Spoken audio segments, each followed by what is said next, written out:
right, welcome all. Good morning to you, Grenada, Carrier, Cupidi, Martinique, the rest of the Eastern Caribbean, the rest of the world. It's Good Morning Grenada for today, Tuesday. It is the 14th day of May. Of course, Gordon Joseph in your company as always. Good morning, Michelle Bernard. She says, good morning, everyone. And you know, we start with the Hills and Valleys health tip for today. And we continue or look at allergies. Now, how are allergies treated? It is important to identify and avoid allergens as much as possible. Strictly eliminate food that you are allergic to from your diet. If it is an environmental element, precautions should be taken to reduce exposure. Keep indoor air clean. Now, keep your indoor air clean. If you experience environmental allergies regularly, clean your home regularly to avoid the buildup of pollen and dust. Use a HEPA device if possible. HEPA filter means high efficiency particulate air filter. All right, HEPA. All right. High efficiency particulate air filter. Take showers frequently. Wash off allergens from your skin and hair as frequently as possible. Diffuse essential oils like peppermint oil. It relieves sinus congestion and reduces headache pain. Eucalyptus oil. It cools the nose and throat and clears the sinuses and also reduces inflammation. So that is your health tip for today.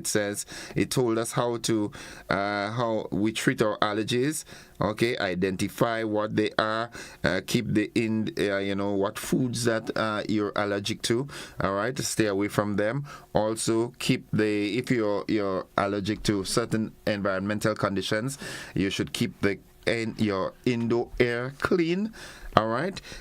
Take showers frequently to wash off the allergens from your skin and hair, and diffuse essential oils like peppermint and eucalyptus oil. All right.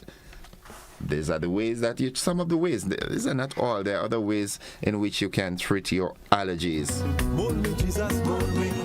Yeah.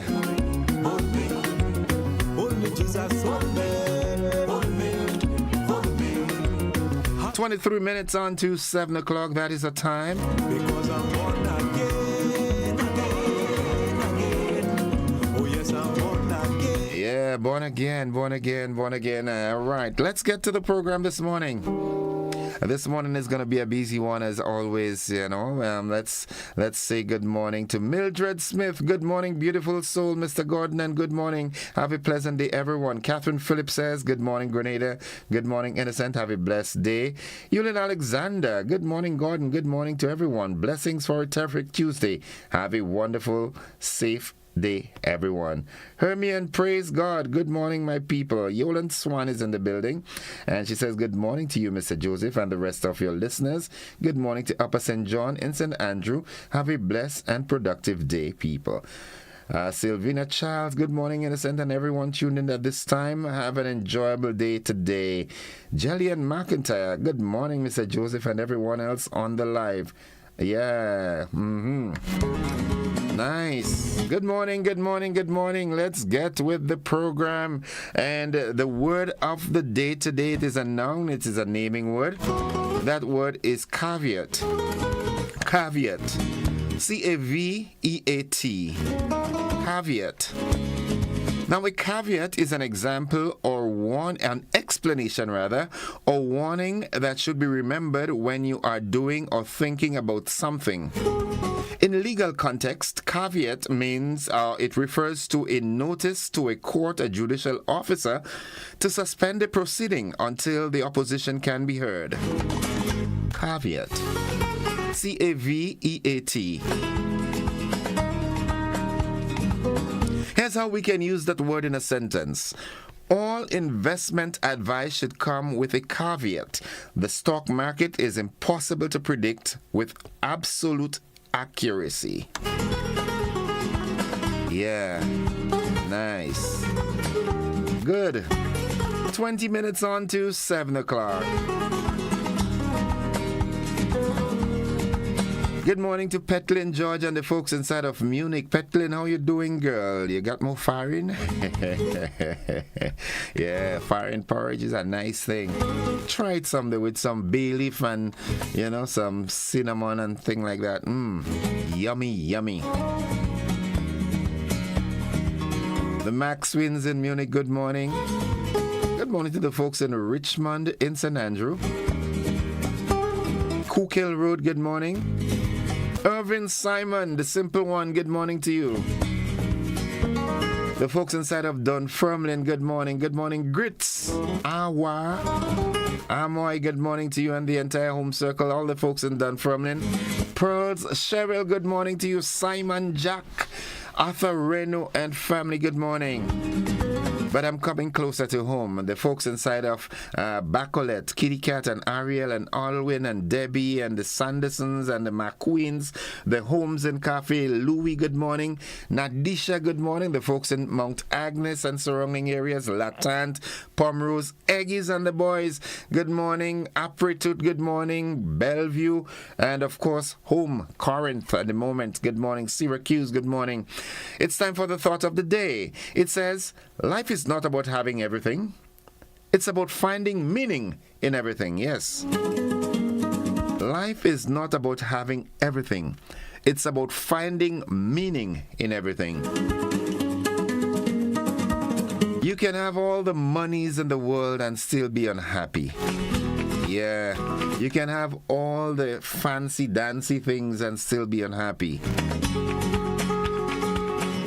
As for me, I'm struggling, yeah, but I'll make it, Things are not going as planned and, the destiny stealers, try to rob your destiny here, there, and everywhere. And, you're fighting to make ends meet and, people calling up on you. But that's life, It doesn't, that good thing about it is, the longest prayer has an amen. The longest rope has an end. My grandmother always said that.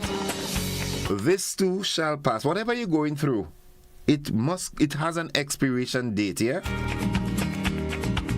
Yeah, your indebtedness is not going to last forever. You understand? Yep. Morning, JJ and Sylvie and Daphne and Nairobi and everybody, good morning. Yep, buzzing. Well, the spate of gun violence, it's really becoming a bother. It's becoming a concern. People are starting to feel overly insecure. There are folks who are developing phobias, in going out to social events and so forth because you don't know what is going to happen, man. I heard of this incident in Riverside and it's like, wow. But nonetheless, the Royal Grenada Police Force is investigating reports of 3 separate shooting incidents which occurred during the last weekend, resulting in 4 men sustaining injuries. One of the incidents occurred during the early hours of Sunday, May 12th at the Grenada area, in which 3 males were shot. They were taken to General Hospital for medical attention, where one of them, Vaughn Cyrus, alias Wangi, a 28-year-old of the Carnage in St. George, he succumbed to his injuries. Preliminary information revealed that the 3 victims were in that vicinity that they were attacked when they were attacked by 4 masked men, and that makes it even more complicated. Identifying the assailants becomes more difficult. Now, the Commissioner and members of the RGPF extend condolences to the family and friends of the deceased. In another incident on the night of Saturday, 11th May, one man was brought into Princess Alice Hospital for medical attention. He had gunshot wounds to his body. The victim has since failed to inform the police of the circumstances which led to him being shot, including the location of the incident. He was subsequently transferred to the General Hospital, where he was admitted as a patient. Police are investigating another incident which allegedly occurred during an event in Riverside, St. Patrick on Sunday, May 12th, in which it was reported that several gunshots were fired. One man is in custody. assisting with the investigations. Those are the buzzing stories this morning. We have more in the news. What we have in the news, right? Prime Minister Deacon Mitchell to play his part in unleashing Africa's fintech and digital economic potential.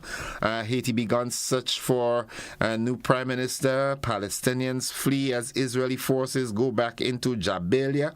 And Matthews and Wazim named ICC Players of the Month for April. Those are the buzzing stories. We've got the AM edition of News, Sports and the Weather coming up. Stick and stay with us. The news is next. Those of you who are on the television platform, we've got a rebroadcast of last evening's television news. Stick and stay with us.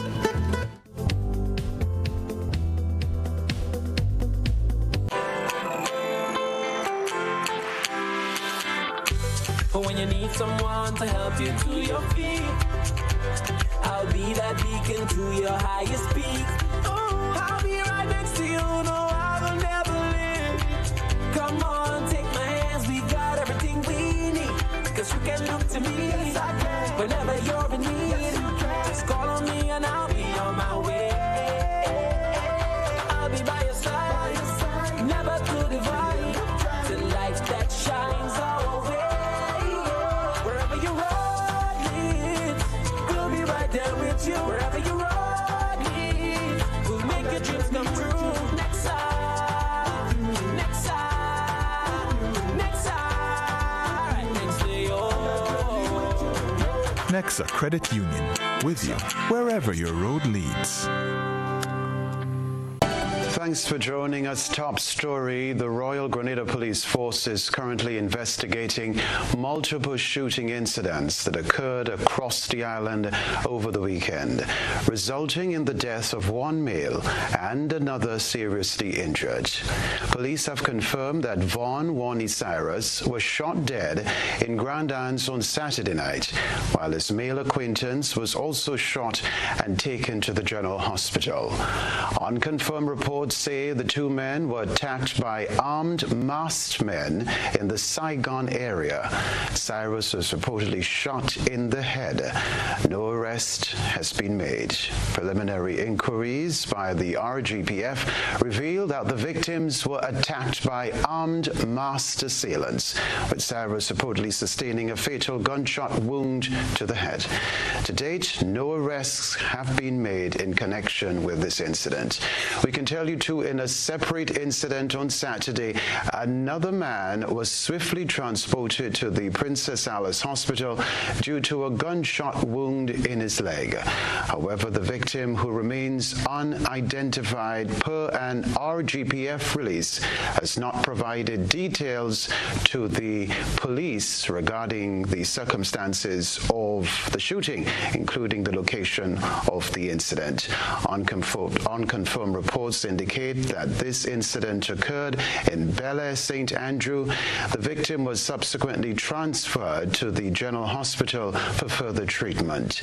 Additionally, a man is currently in police custody assisting with inquiries into a third shooting incident that occurred during an event in River Sally, St. Patrick on Sunday.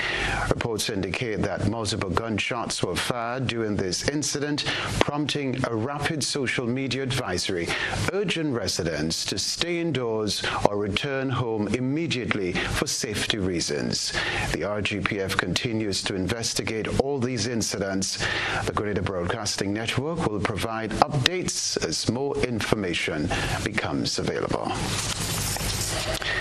Well, authorities in St. George have arrested and charged a 41-year-old woman for gun-related offenses. Nisha Paul reports.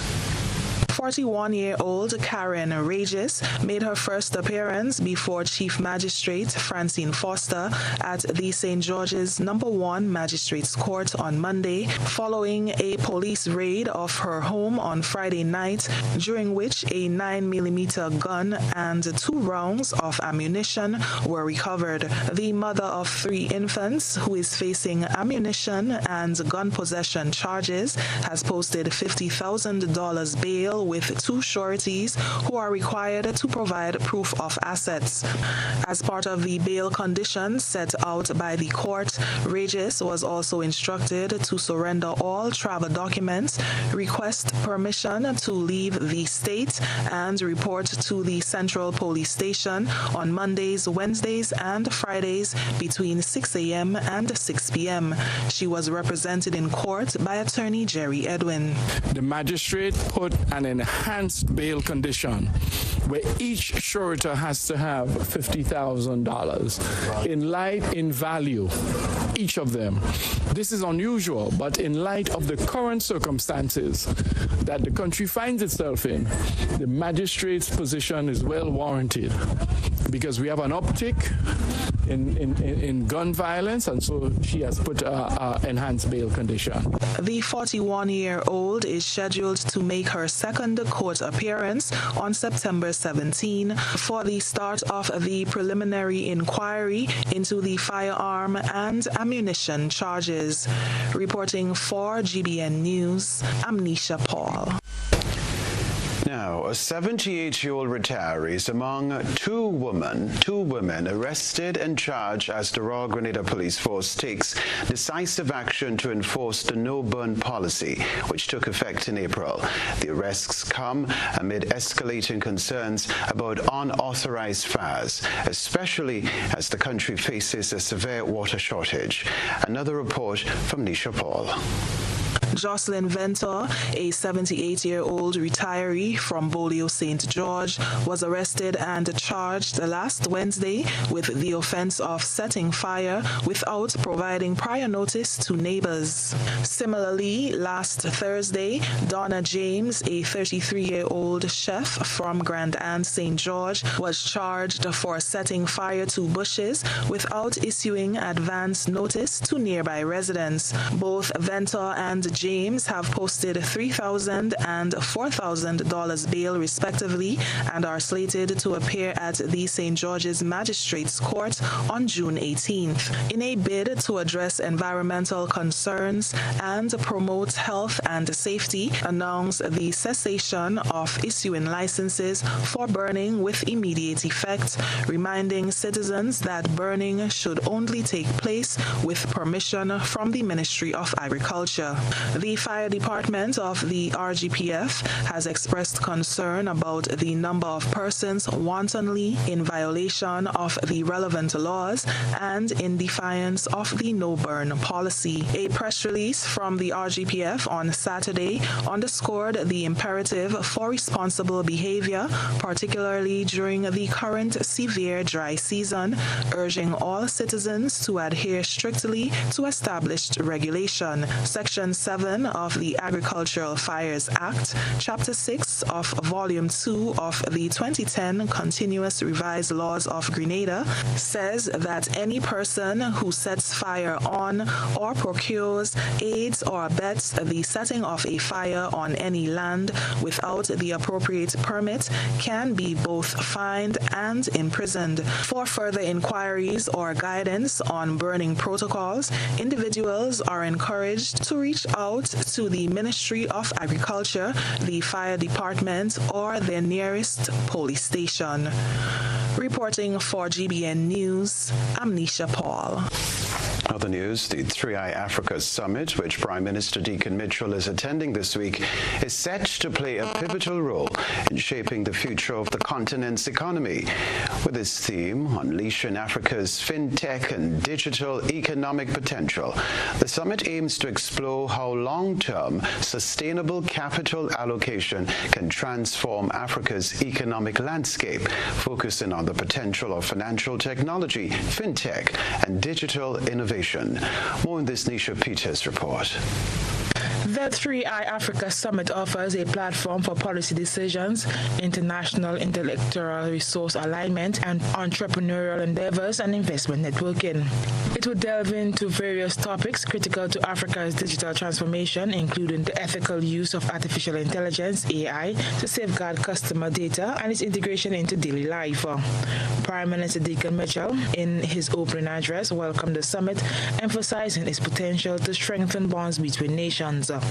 The tiny island of Grenada stands with Ghana in recognizing the vital importance of this summit's themes: innovation, investment, and impact. These principles are fundamental pillars upon which we must build our future.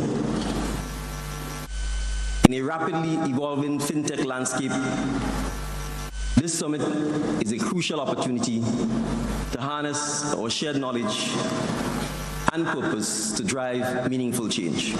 He highlighted the opportunity it presents to address the issue of the unbanked population in Grenada, a challenge that impedes financial inclusion and economic development.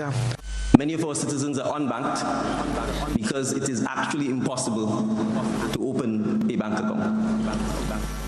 Whether it's anti-money laundering policies that are imposed on you, anti-terrorist financing policies that are imposed on you, and a host of other regulations that are dictated to you. If you're a fisherman, for example, and you live at home with your parents, if you can't demonstrate that you have a utility bill in your name, you are not allowed to open a bank account. If you can't show a proof of address by showing that you actually own the house that you live in, you're unable to open a bank account. Prime Minister Mitchell underscored the importance of leveraging digital solutions to overcome barriers to financial access.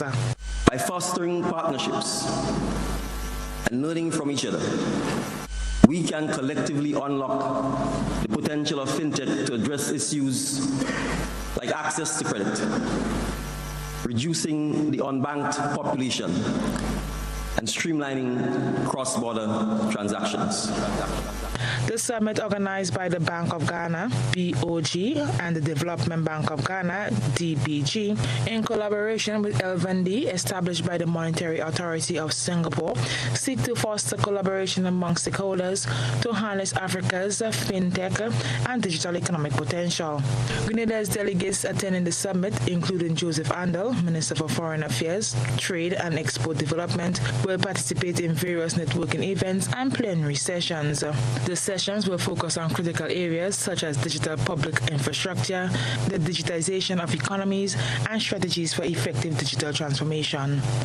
Nisha Peters, GBN News. Grenada honors its nursing population on the occasion of International Nurses Day, which was observed on Sunday under the theme, Our Nurses, Our Future, the Economic Power of Care. According to Acting Minister for Health, Andy Williams, this year's theme holds profound significance. Despite being the backbone of healthcare, nurses often faces financial constraints and societal undervaluation. However, strategic investments in nursing yield substantial economic and societal benefits. We believe that investing in healthcare, especially nursing, is not a mere cost. It is a smart investment for our collective future, benefiting societies, communities, and economies worldwide. The acting health minister noted that as an essential pillar in the health sector, nurses play a pivotal role in the well-being of individuals, families, and communities. As healthcare costs rise, recognizing nurses' contributions to cost-effective, high-quality care becomes crucial. While we can't assign a precise monetary value to their work, we acknowledge its immeasurable impact. We know that nurses provide services with economic value. For example, nursing care generates payments to hospital, nursing homes, etc.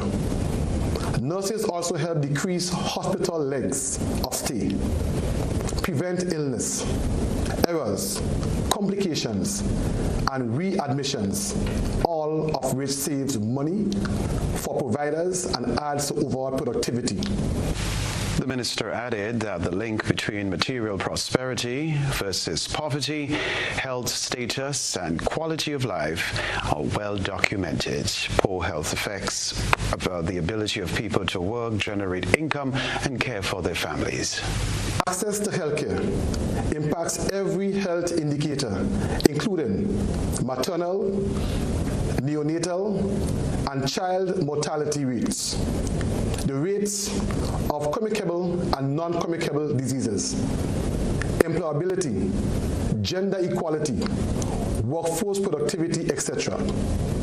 The role and function of nurses and nursing is very entwined within each one of these indicators, with nurses having significant capacity to positively impact health outcomes, which can ultimately lead to economic benefits.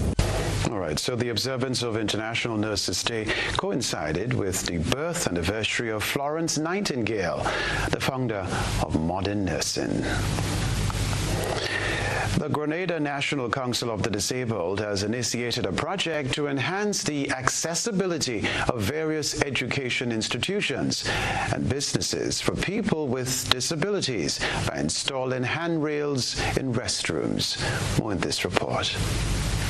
In an endeavor to promote a safer and more inclusive environment for individuals with disabilities, the Grenada National Council of the Disabled has undertaken the installation of handrails in the toilets of several schools and businesses catering to challenged persons. The initiative is among activities being undertaken as part of Disability Awareness Month. Minisha David, a field officer at GNCD, told the news team that their most recent installation took place at the School for the Deaf in St. Paul's. Today we are at the School for the Deaf and Resource Center for the Blind installing grab bars for persons and kids with disability. Last week we installed at the St. Andrews School for Special Education, Victoria School for Special Education, Grenada School for Special Education in the Limes, Granans, and One Love Restaurant at True Blue. It makes it a bit easier for them using the bathroom. It gives a kind of support, so they wouldn't slip or fall and stuff like that. Disability Awareness Month is observed annually in May in Grenada. This year, it is themed Transformative Solutions for Inclusive Development, the role of innovation in fueling an accessible and equitable world. David elaborated on additional activities planned for the 2024 observation. So tomorrow there's a staff development at Victoria School for Special Ed. On the 15th, which is Wednesday, we're celebrating International Family Day. On the 16th and on the 16th, we're doing community outreach in the parishes of St. John's and St. Mark's.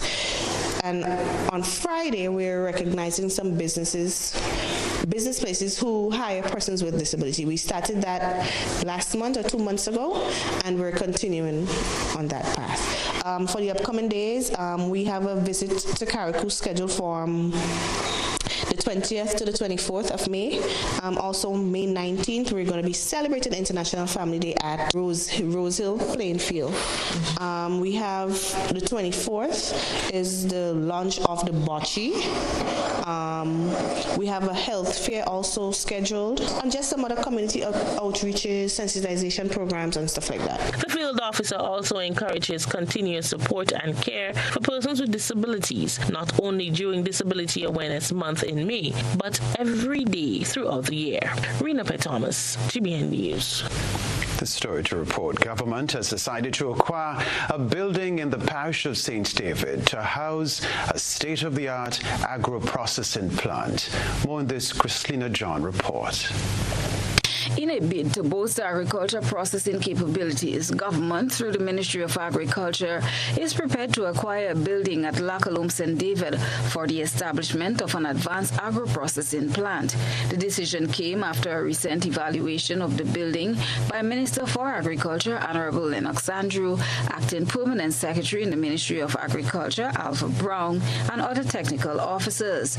The building, which previously housed a pharmaceutical business, has been abandoned abandoned on government's property for more than a decade.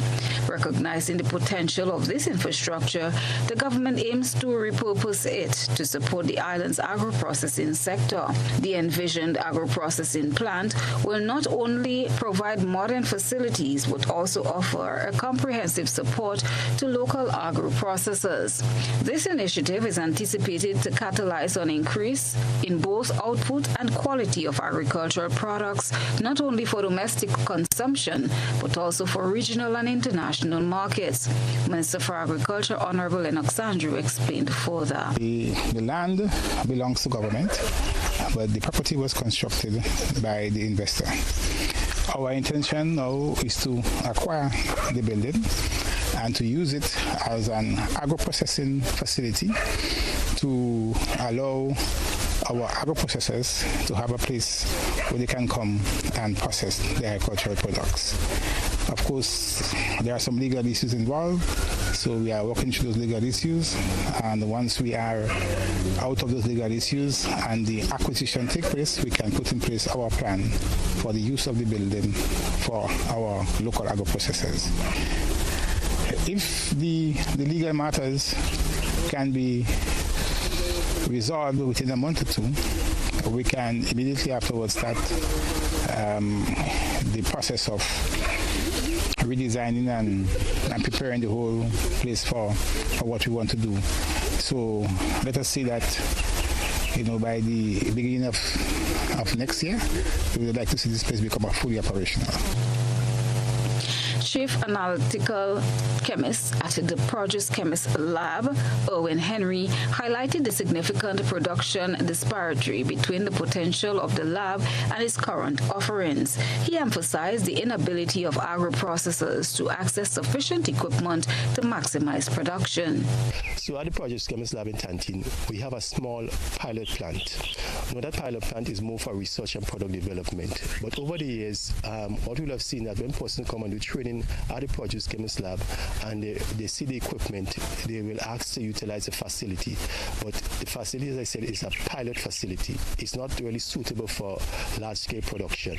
So what our intended purpose, is to, once persons have been trained and the product have been properly developed, then we'll have this facility properly equipped so persons can continue the agro-processing business utilizing this multi-purpose agro-processing facility. Acting Chief Extension Officer Lawrence St. Louis elaborated on the facility's safety measures and its potential ripple effect for farmers, noting that they would benefit from increased production and minimize spoilage. Once we have acquired the building and retrofitted it, then we would ensure that all of the food safety standards, that we up to all of those standards, and so the agro-processors will now have an opportunity to produce their goods in a place that is state-of-the-art as much as we can, and they'll be able to have storage. You'll be able to, more people will be able to come in because a lot of people are interested in agro-processing. However, they do not have any of the machinery and all of that stuff that they would have, so that they would need. So now they have an opportunity to use a facility that government would be making available to them. Of course, it will come at some minimal cost, and they will be able to, get an opportunity to do that. Christina John, GBN News. Young minds engaged in positive acts of community building. It's time for GBN ISAW. Stay with us.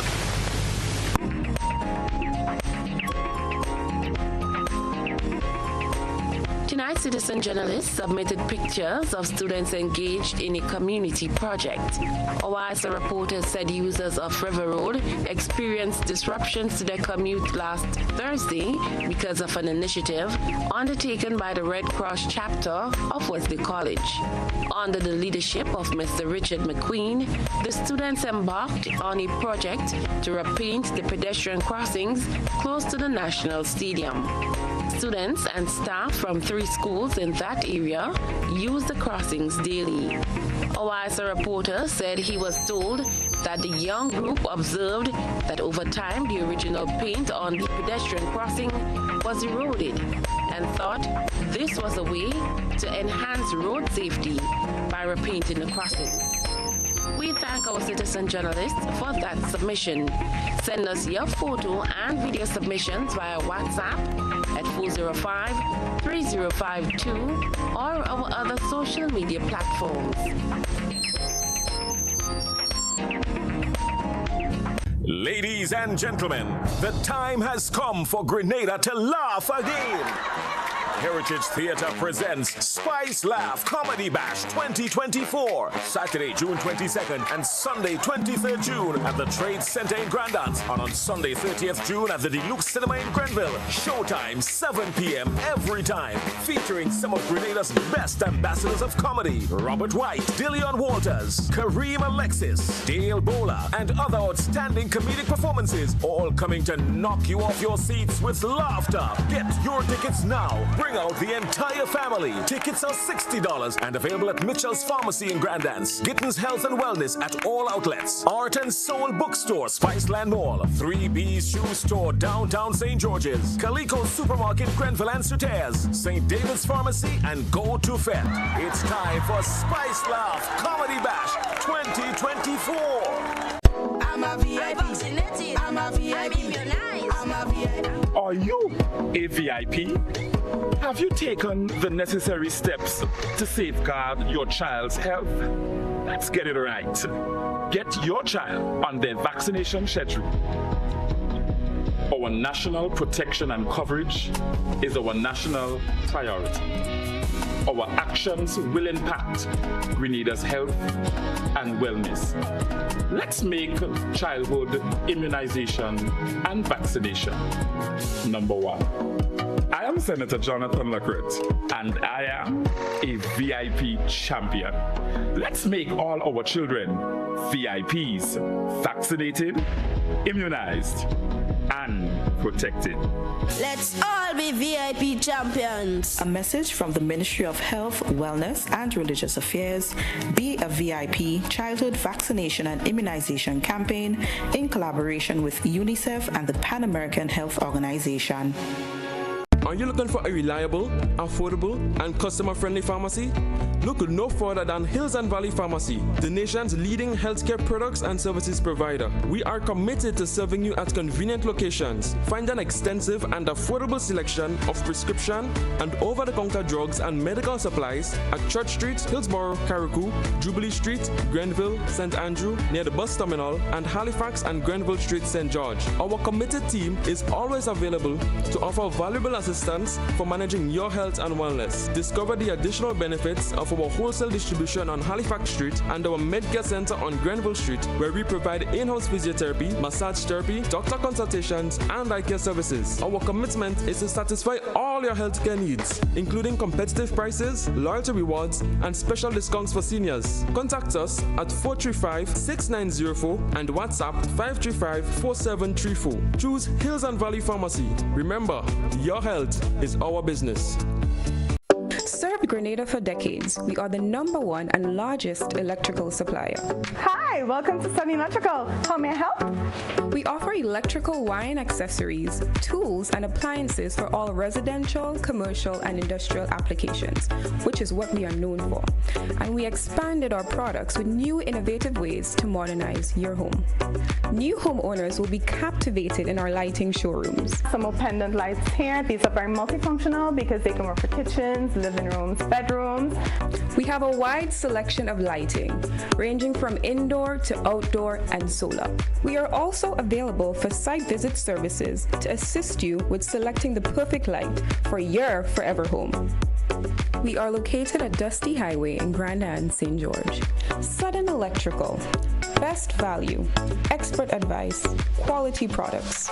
We hope to see you soon. A call to protect our children. Innocent lives brought into this world. Fruits of the womb, boys and girls. Young lives born into families, longing to be loved, and protected by society. Meanwhile, there are persons who are focused on abusing children, ravaging their innocence, pretending to be their friend, appearing to be genuine and a source of protection. They are the same ones who are armed with deception. These wolves in sheep clothing must be exposed. A lot are walking around and nobody knows. It's about time that these abusers feel uncomfortable in society, for the things they do to children is a disgrace to humanity. Our children's cry of no, help, seems to fall on deaf ears. Abusers still ravage them despite the painful tears. There are children who have been abused for many years by people they know. It's like no one cares. Can we not hear the screams of our children as predators continue to use and abuse them? So many died, gone too soon, should have been here to glow and bloom. Together, let's stamp abuse out of this land. As a united force, yes, we can. Wipe away the tears from our children's eyes as we create a society that is free to thrive. I call on all of society. Let us take a stand, for the power of change is in our hands. Make abuse of children a thing of the past, a society where children are free at last.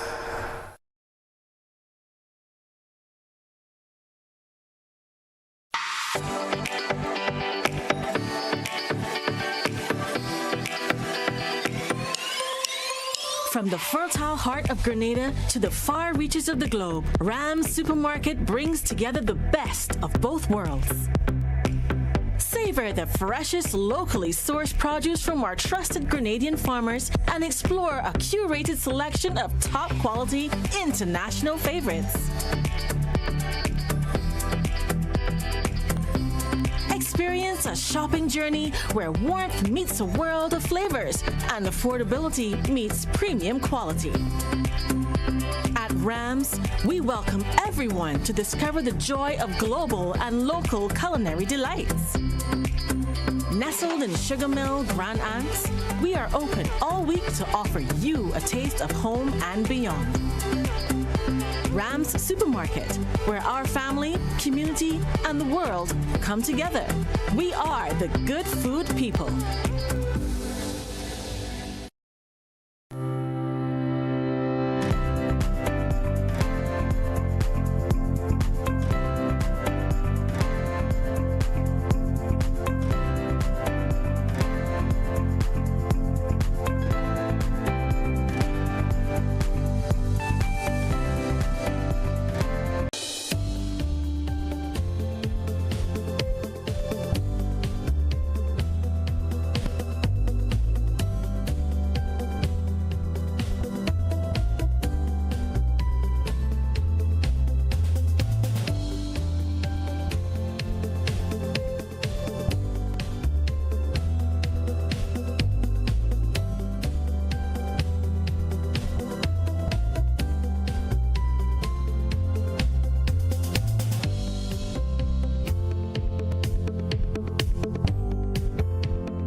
All right, welcome viewers and listeners. It's 18 minutes after 7 o'clock, and as I hinted to you, we've got a busy morning.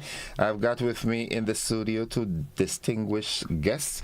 To my immediate right is Miss Colin Perryman. She is the youth coordinator, and To her immediate right is Mr. Curlin Peters, the sports coordinator. So it's two high-profile, high-powered individuals with me. Lady and gentlemen, good morning. Good morning. Hey, good morning. And good morning to your guests as well, your listening audience. Yes, lovely. Mm-hmm. And Colin, I want us to join and tell Clifford Warm good morning.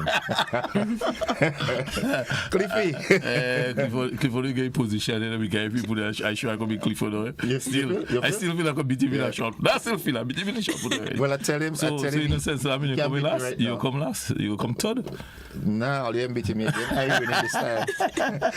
All right, so just reminiscing a bit on the early days of Intercall, man. Yeah, but Colin has transitioned into a powerhouse in sports in Grenada. He's actually the sports coordinator.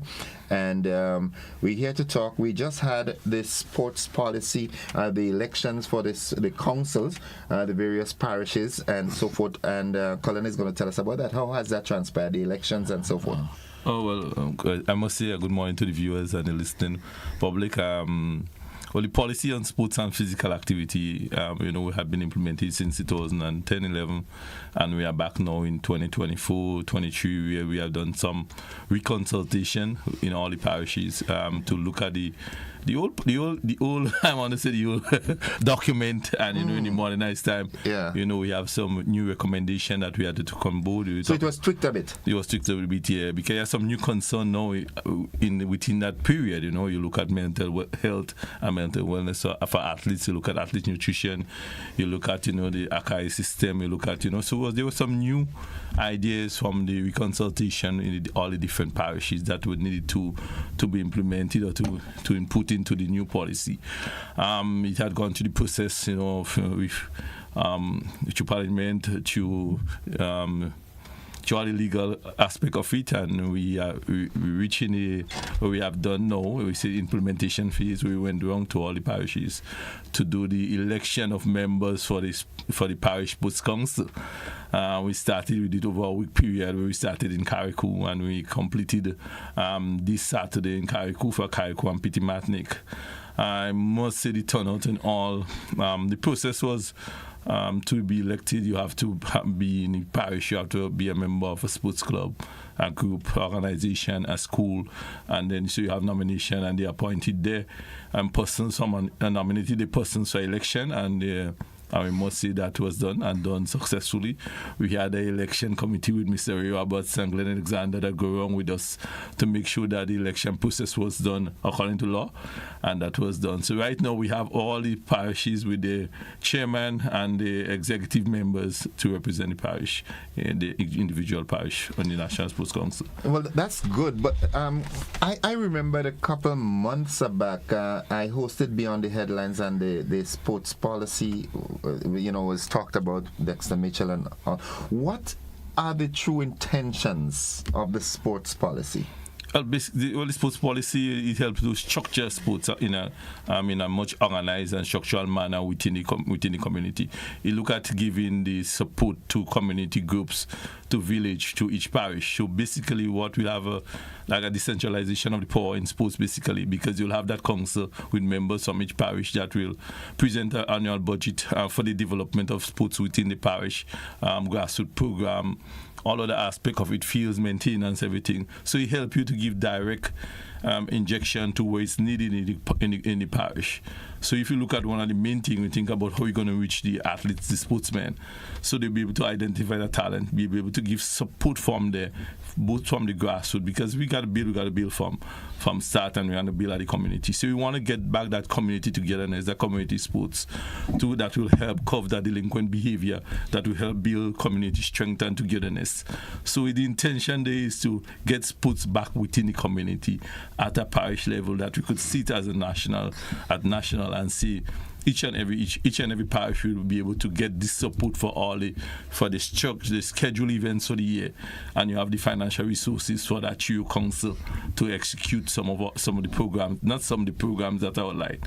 So you have to build sports in a holistic manner from the community up to the national. Sounds rather interesting. So does that mean that the government is going to pump some money aside in the budget to ensure that each parish has an allocation, a fair allocation for the development. But that is already done already from the last 2 years. The through the budget, we had make recommendation. This is where finance come from now for all the offices that we have been refurbished. Some of them have been rebuilt.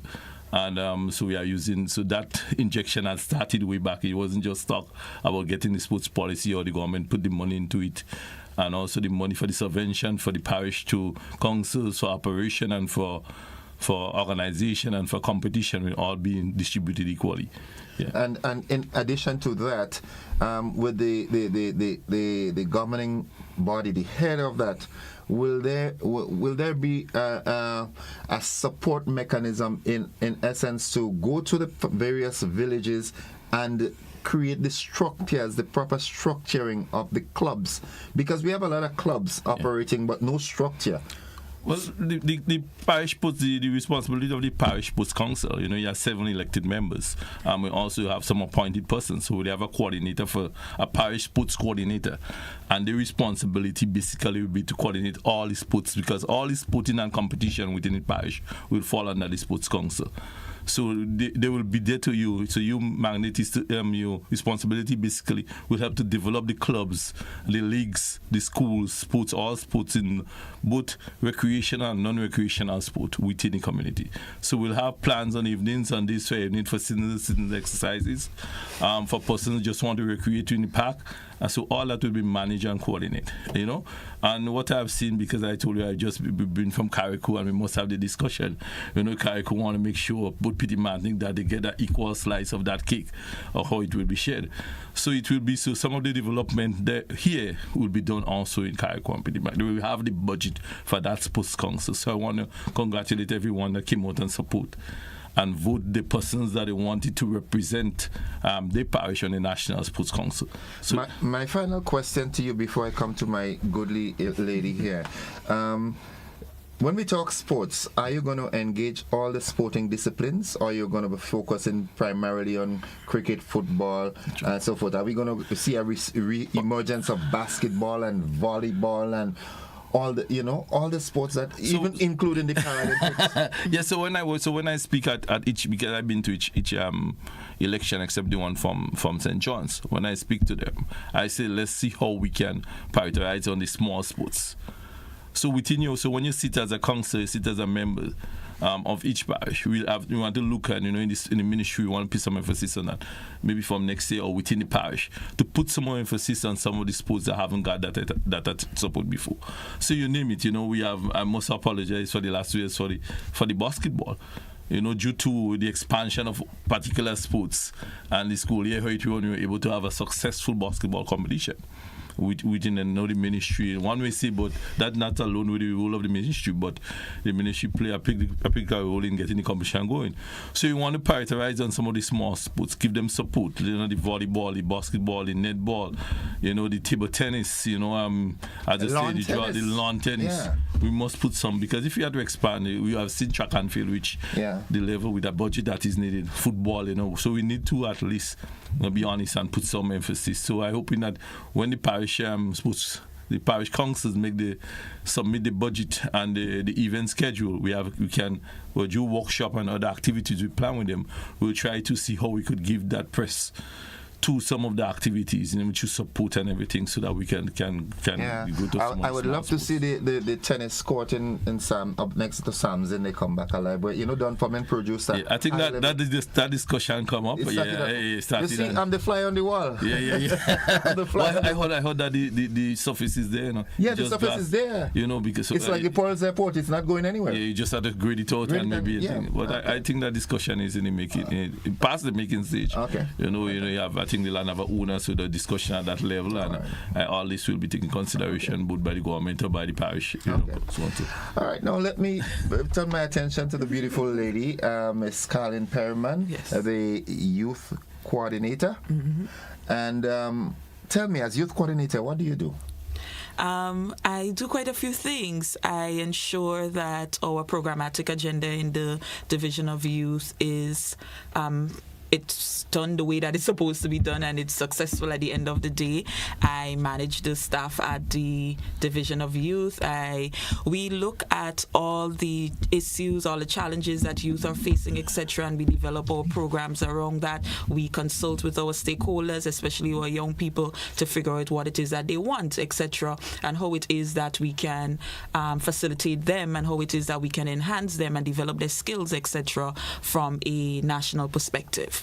Well, your task must be a very daunting one with what we're seeing happening in our communities today. So you would be primarily responsible for designing programs and projects to ensure that the young people are properly engaged and thereby having minimal time to get themselves in ill-reputed behaviors.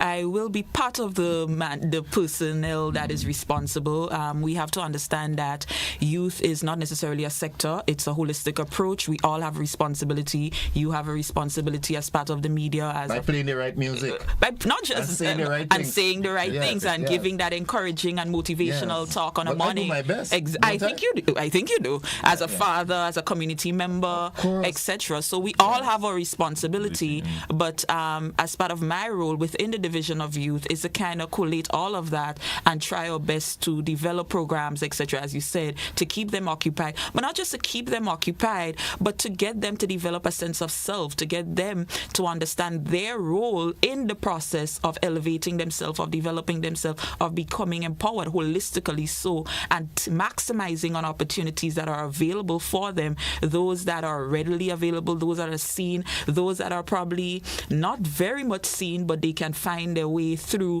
the things that they involve themselves in, through the decisions that they make, etc., but exposing them to that and developing a mindset that we have a responsibility for developing ourselves as youth and as persons in our society. One of the main ways to get the youth involved is through the channel of business, Youth Biz. Tell us about Youth Biz. Right.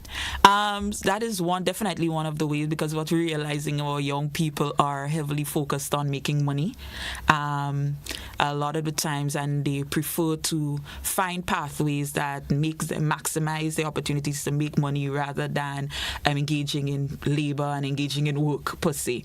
So Youth Biz is one of the programs that is geared towards encouraging them to become entrepreneurs. Over the past year, what we have been doing is revising the Youth Biz, meeting with stakeholders, understanding where the program was, understanding where we should be going with the program. We have been enacting with past participants and recipients of the Youth Biz loan component, etc., some of our stakeholders like GIDC and GDB, to find out how we can up the value of the program, and we're finally at a space where we can relaunch the program later on in the year by improving what it is that we would have met and allowing the young people to gain more value from the program. Some of the ways we've looked at that is by lowering the interest rate. So we're looking at the possibility of that. We're looking at the possibility of increasing the loan if necessary, lowering some of the stringent protocols that are necessary for young people to get that loan and giving them easier access to it, but also allowing them to have more responsibility in repaying the loan. We also are partnering with GIDC to roll out training programs to get the young people to be, to understand what it is that they're getting themselves involved in. Sometimes we wake up on an idea and we realize, we want to make money, so we want to have a business. Just build a mint. Yeah, but we know that as entrepreneurs, etc., we know that it takes a lot. It's a personality trait. Yeah, so getting them to understand that be involved in business and being an entrepreneur, it takes a lot from you, and providing them with that opportunity to upskill themselves and to prepare themselves for the challenges that they're going to be facing, because some of them are going to fail, and we understand that, but we want them to fail up. Right. Because successful businesses and business owners, they fail up. They don't just fail and quit. So we want to ensure that our young people, at the time the program starts, the program is able to offer them that. So when they meet a challenge, they don't just say, you know what, let me move on to something else, let me go and find a work somewhere. But they stick with their business and they grow their business to a point where they can upscale it. And who knows, we may have a next Bezo or a next, who knows what we can have from Grenada with this program. I am happy you raised that because just last week I had the folks from ACB Grenada, that's the bank, and they had a symposium jointly with the ECPCGC, that's the Eastern Caribbean Partial Credits. These people, they're providing collateral for small and medium-sized businesses up to 80%. So one of the problems that businesses face, whether you're young or old, is that question that the financial institutions ask you: what is your collateral? Where is your collateral? So ACB Grenada, pairing up with ECPCGC, they are on the verge of rolling out a campaign that will encourage people to get into businesses and get the ideas rolling, and then the ECPCGC will sort of come in, and once the business can prove to be viable and so forth, they provide a percentage of the collateral. So I like this. I like the tone of this conversation. Now, in addition to Youth Bees, your department have a number of other initiatives like the Empower program and other programs that some are being resuscitated, some are being rolled out for the first time. Tell us about that. So let's take on the Empower. I know that is something that a lot of people are looking forward to. Empower is an amazing program that was created by Male for Male, and what we're looking at, we would have spent the past couple months, because the program would have ended in November last, and our final grant recipients, I believe, would have received their grants in January. So we would have taken the opportunity to assess the program by meeting with some of the past participants again, meeting with some of our stakeholders to find out what it is that we can offer these young people to up their value. And some of the things that we found from the participants is that the grants that we were offering before of $2,400, with inflation, with some of the ideas, etc., we need to do more. So we're so we're definitely looking to up the grant as well. We're looking to see how we can motivate them in the beginning of the program so that our attrition rate changes. We've noticed that in the past, sometimes we have 500 persons starting the program, and for a number of reasons. Sometimes they gain meaningful employment, sometimes they're just frustrated with the system, a number of things. They leave in the middle of the program, and sometimes at the end, our graduation rate is like 200, etc. We want to try to see if we can get a higher success rate ending at the end of it, where we have more persons matriculating and finishing the program successfully at the end. So part of the revamping of the program is to open registration, where the registration is definitely open for everybody to come in and register. We're going to sit with these young people, walk them through the process that is going to begin at the end of the month, coming into next month. End of this month? Yes. End of May. Okay. Yes, so the registration details will be coming out shortly. In the first half of June, we'll be doing mass registration, going into each parish and registering these young men, bringing them through the process, finding out exactly what it is that they want from the program in terms of what areas they want to go in terms of certification, in terms of skill building. They design their program, they choose what it is that they want to do. So we don't necessarily mandate and say, you go to do plumbing, you go to do mechanics, etc. They say where they want to go, and once NTA is able to facilitate that, and some of our service providers are able to provide that with facilities, with facilitators, etc., we send them into that direction. And we want to be able to ensure that we're offering them the pastoral care as well. So as of I think it's Friday, our staff is going to be trained within the next couple of weeks to ensure that they can adequately mentor them, retrain, because they have been trained in the past, so that they can meet some of the new issues and challenges that are being raised, just to ensure that we not only take them to Empower, but we take them through Empower, so that at the end of the day we can actually see empowerment in our young men. Wow, that's exciting. That's interesting. Do you get sleep? I have a 7-year-old who has me up all the time, and so sleep is a luxury. Because I mean, for the things that you've said, and I know there are quite a number of things that you haven't said. You have to be buzzing in your head all the time. But I must say that I do have a team of persons that I work with. So some of the things, I am the voice, I am the face for now, but there are a number of persons in the background who are doing their work and doing amazingly well at that, which allows me to sound good on your program. You're sounding real good. You ain't just sounding good, you're sounding real good. All right, so I'll come back to you in our wrap. But Mr. Sports Coordinator, all right, we have the Whitsuntide games coming up. Yeah, we have the Whitsuntide this weekend. I think it started at 9, and there are 2 sessions, one at 9 and come back at 4 o'clock. That's one Friday. Saturday. No, only Saturday. Only Saturday. Yeah, okay. Only Saturday. Yeah. So competition and for I heard the registration is very good. A lot of athletes from the Caribbean will be here to compete at the Whitsuntide games. The Grenada Athletics Association is working hard to make sure that the games are a success, and we're expecting all these sports lovers. We have seen the interest and the participation of our athletes from St. Carifta Games. So you come out this weekend and see our athletes again perform at the Whitsuntide Games. Yeah? So that is wonderful. And then we are also preparing too, because the government is involved for the Grenada Invitation that will be held on Thursday, the 6th of June, right here. So we'll get more information. I think the launch is on Thursday. You'll get more information during the week. Within the ministry, we are giving this support, and right now our coaches is out in the primary school. We are trying to reorganize and to get in full participation with the primary school cricket tournament. So we are up all the coaches with Mr. Troy George as the junior coach. And youth member staff is running with that competition, and they are out in the primary school, so that our netball coaches is also out in the primary school. So we have a lot of coaching going on still.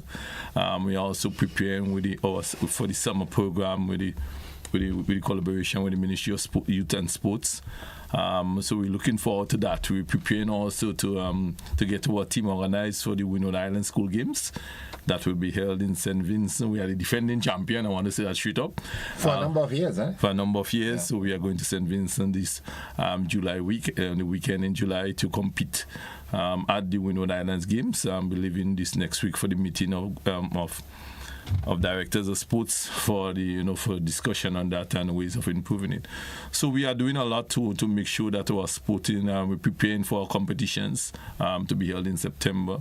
We are also preparing to meet with our coaches in all the secondary schools to have a discussion on the way forward with the competition, because as you mentioned earlier about some of the small sports, we must find a way of restructuring our schedule of events to make sure that we could execute as much as possible school sports, school competition, but we are working hard on that. We have in sports, is why I say youth and sports, but we're working hard to make sure that we assist and give support to our youth so that they could function without seeing violence at the end. And this is what sports does. It helps you to be able to accept defeat and to be able to be a good sportsman. So we're designing programs to collaborate for the holidays that will help develop the mental aspect of our youngsters while they're home, get them active, get them to work as a group, to build that kind of relationship of understanding and group togetherness. So we're working hard on making sure that we're collaborating also with the Grenada Football Association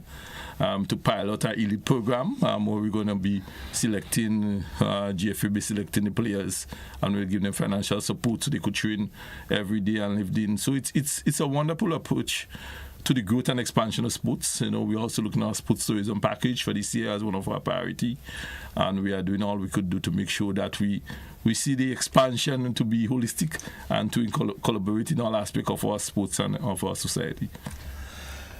We've exhausted the time. Was there anything you left out? I just wanted to, we have our job fair on the 1st of June in the Grenville car park. Want to encourage persons who may have employment opportunity or opportunity for our young people to upskill themselves to register with us to be a part of that job fair. We have our youth leadership workshop where we're going to be engaging executive members of various community youth-led organizations coming up next month for 2 weekends, one in St. George, one in St. Andrew. We also have our AI Youth Summit that is going to take place next month also at the Youth Center for about 2 weeks or more, where we engage young people in the in AI and what it can do for them in terms of sourcing jobs, in terms of developing their skills, etc., to make themselves more marketable. We do have a number of things. I'm hoping that you will invite us back so that we can have some more discussions on them. The invitation is already there. The date is not what I don't have as yet, but yes. you definitely have to come back. But please visit our Instagram page, MOYGND, or our Facebook page. All our flyers are there. A lot of information is there, and it's there so that you can access it anytime that you want, where you can get information as to the details of these programs. I must confess, I feel happy with what I'm hearing. Mm-hmm. I am feeling a kind of vibes. There's a level of passion that I see in you. There's a level of passion I've seen in Colin now that I haven't seen in a while. What is that? Thank you. Yeah? We're working together. It's like fine wine. You get older with time, you know. Yeah, it creates a high level of anxiety looking forward, right? Looking into the future. I mean, somebody has to do it. Yeah. And I think a good place to start is from the Ministry of Youth and Sport. Create, that alternative for young people to, immerse their energies elsewhere. It is often said, idle hands are the devil's workshop. Definitely. And if we give them gainful things to do that, are meaningful, then obviously. So we asking for support, we asking for suggestions, we asking, to make recommendations, and at least we have to work together if you want to win that war. Yeah. If not, we will win. We'll fail. So we have to. So we want support recommendation. Yeah, we will win. In ways in which you could improve what we are doing. We will win. Calling, One of the things that I would like to suggest is, as frequent as possible your media presence. Let young people know that there are plans and initiatives out there that are coming for them. So all they have to do is make themselves available, and they will be taken care of. Yes. Noted. Thank you very much. Thank you for having us. Folks, I've been speaking there with Miss Carlin Perriman. She's a youth coordinator, and Mr. Colin Peters. He is the sports coordinator. They wrote from the Ministry of Youth and Sports. And that's the program for this morning. It's 15 minutes on to 8 o'clock. We take a quick commercial break. We'll be back after these messages. Don't you go anywhere.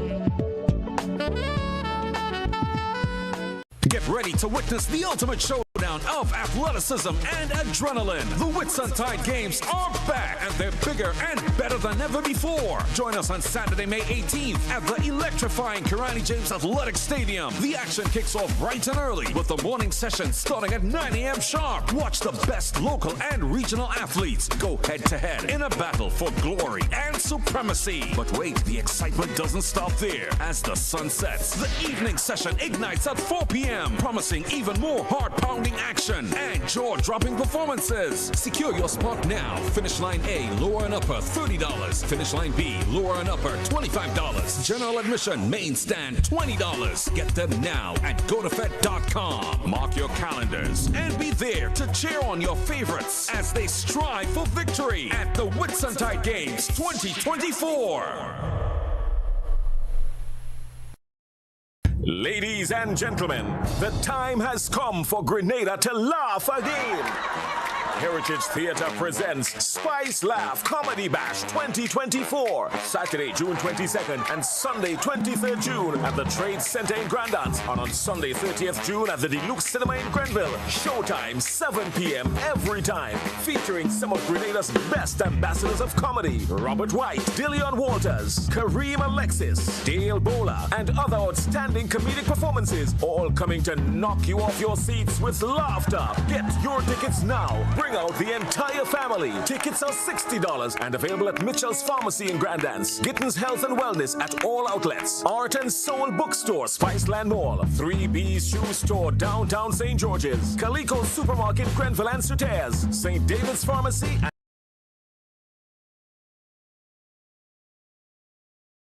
Go to Fet. It's time for Spice Laugh Comedy Bash 2024. Whoa, whoa. Rock the box, we say, yeah. GBN, we say, arts and culture living, yeah. Rock the box, we say. I'm telling you, rock the box, rock the box, rock the box, we say. I'm telling you, rock the box, rock the box, rock the box, we say. We'll be jamming here on a Thursday. I want you to control your anger. There's a way to feel better. That's one thing to remember. No matter where you are, you can be a star. Stop and take a deep breath and relax yourself. Take another deep breath and relax it, and relax it. Eliminate violence.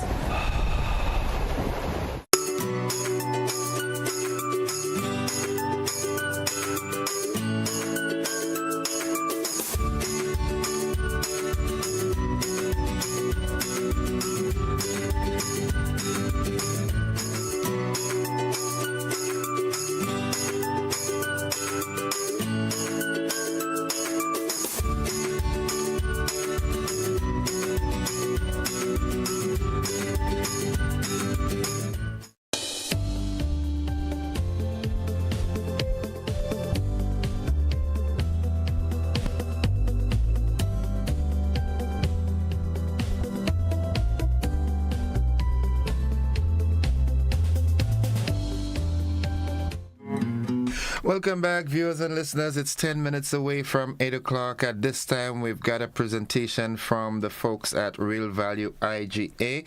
You know, they've always got the specials on their products for you. Well, we've got some items that we want to introduce you to for the week. All right, this week, Real Value IGA Supermarket. So my master control guy is going to put the items up on the screen, and we'll just run through them quickly.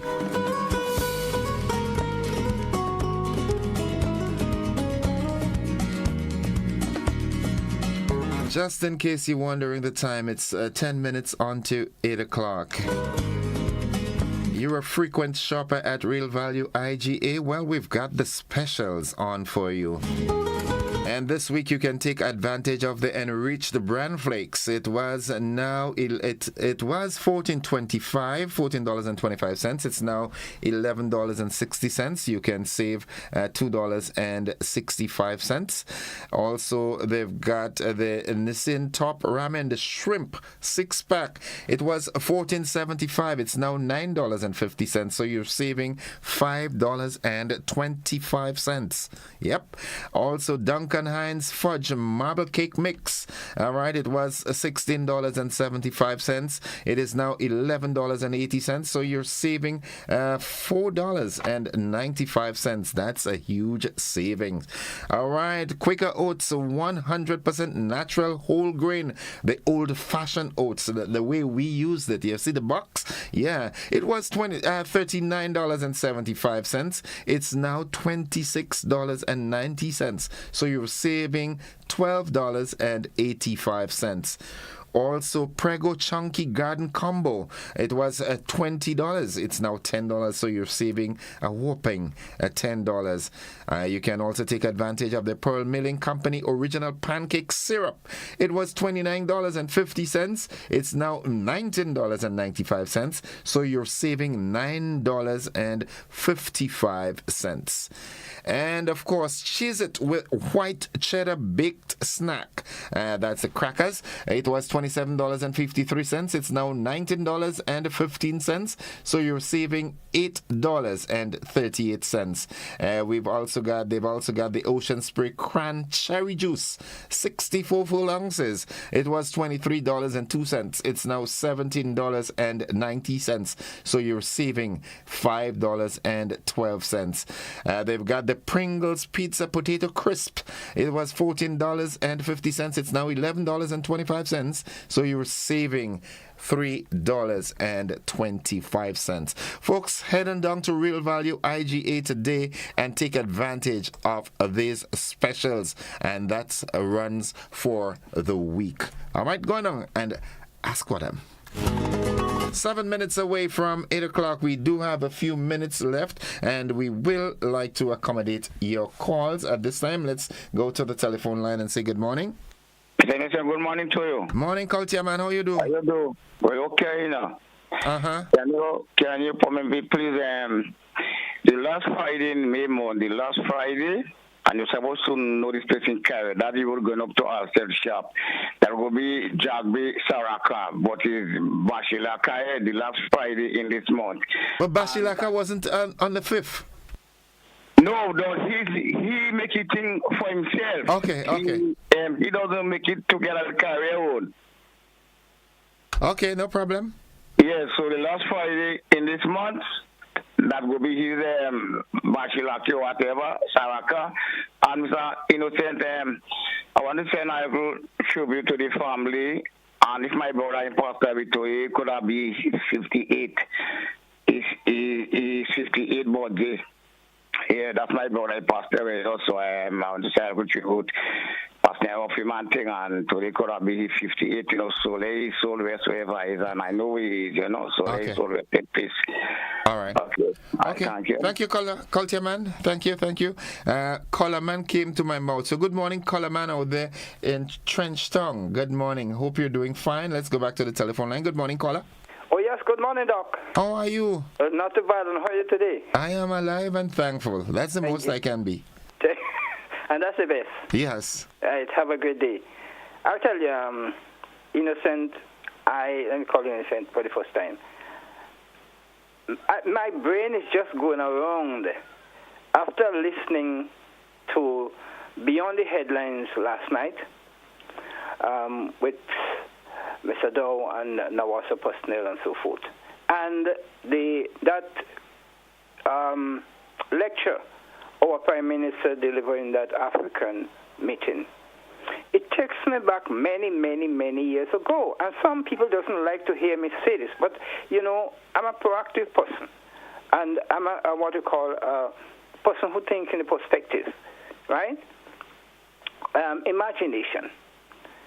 And what Nawasa discussed and planning to do was discussed with Nawasa many, many years. So this don't surprise me, what is happening with our water system, and the what you call the temperature, because I discussed this thing in total with Nawasa, yeah? And all the recommendation, all the things you said, all these recommendations was made to Nawasa many, many years ago. So if those things was implemented, we would not have had this problem we have. We would have the heat of the sun, but we'll be able to cope with the water, yeah? With respect to the Prime Minister's speech, these things I discussed with my friends, and I will tell you that many, many years ago, I made my banking decision many, many, many years ago because I saw this coming. I discussed this with my good friends and warned them. Yeah? We are struggling for monies. We are struggling to survive. But you know what happened? It is because we fail to deal with the economy. And for those people who does not like to hear me talk about the economy, without an economy, we cannot survive. Yeah? We continue to play games with the citizens. We continue to play games with the young people. Yeah? And now we are in trouble in both aspects. This is what the Prime Minister said and what Nawasa is discussing. We are in a lot of trouble because we fail to address the economy, to develop and grow the economy, pertinent to preventing these things. So I want to send a warning to those people who doesn't like to hear me talk about the economy. Yeah? Let us stop playing games with the citizens and stop playing games with the young people. because they are the ones that have to bear the brunt of the problem. I am a very serious person. Yeah? You're a serious youth. Yeah, I'm a very serious youth. I'm a person who wants to see people develop economically, financially. That is what's going to solve our problem going forward, because without money, sir, we doom. Yeah. The days of battering is over. Okay. Yeah? And so I want to say to our people, look, if you cannot help me in terms of what I'm trying to do to get our authorities, all of them, to pay attention to the interest and development of the citizenry by way of dealing with the economy, infrastructure, and the others, then don't criticize me. Okay. Because you don't know me, you don't know my philosophy, All you right. don't know how I get here, Okay. you cannot help me. Okay. Have a good day, sir. Have a good one, Papi. Don't raise your pressure, all right? Don't raise your pressure. 2 minutes away from 8 o'clock. We can accommodate another call, and I would love to hear from you in that brief window of opportunity that we've got this morning. Let's go to the telephone line. Good morning, caller. Good morning to you, my brother Innocent. How you doing, man? Oh, I'm doing great, thank God. All right, thank God. Yes. Quickly, I heard the guests you have earlier on, and I remember mentioning that sometime before, I'm not sure if it's at another program, the whole matter of entrepreneurship and young people wanting to go into business. And as I've said many times before, the programs are excellent programs. And I don't want to knock them in any way. I want to encourage them to do more and more of this. However, there is something that seems to be missing. You ever heard of the word apprenticeship? Yeah, the apprenticeship program. It aligns nice with Donald Trump. Yes. I think the Imani was supposed to be something like that before, but it's ended up being a kind of holding pattern for people who are looking for jobs. But everybody is not born a business person. In addition to that business acumen, there are certain skills, not just academic skills, but soft skills that people need to be able to be successful business people. About 80% of all startup businesses fail, and all the presenters did mention the fact that there is also failure. We have to teach people that there is nothing wrong about holding down a job, being an employee. Employment at an established business place where you can learn discipline, you can learn processes, you can learn procedure, work ethics is essential to young people who want to run their own businesses. If everybody wants to leave school and feel, I don't want to work with somebody, I want to be my own boss, so I can collect all my money, and the money I collect is mine, and I could go when I want and leave when I want. I don't have to give any excuse to anybody, because in many cases, that's what drives people to say they want to go into business. I want to be my own boss. Yes, they want to be their own boss. They want to turn their own key. But it is important, it's invaluable for them to work somewhere, see how it is done properly and successfully. And then, when they go into their own businesses, there are certain skills they already possess. Sometimes it may be that business that you're interested in down the road may not have vacancies, but you can go as an apprentice. Okay. Caller, we out of time. Yes. So I think that we have to balance this thing about people wanting to be into their own businesses and people holding on a job and learning skills, business skills. Thank you. You're most welcome. Have a good day, Papi. Same to you, brother. Bye-bye. And folks, that's the program this morning. I've got to go. We've got to join the BBC already in progress. Thank you for your participation and your contribution this morning. We'll do this again tomorrow should the good Lord spare lives. Bye-bye. The 28-year-old had been awaiting trial on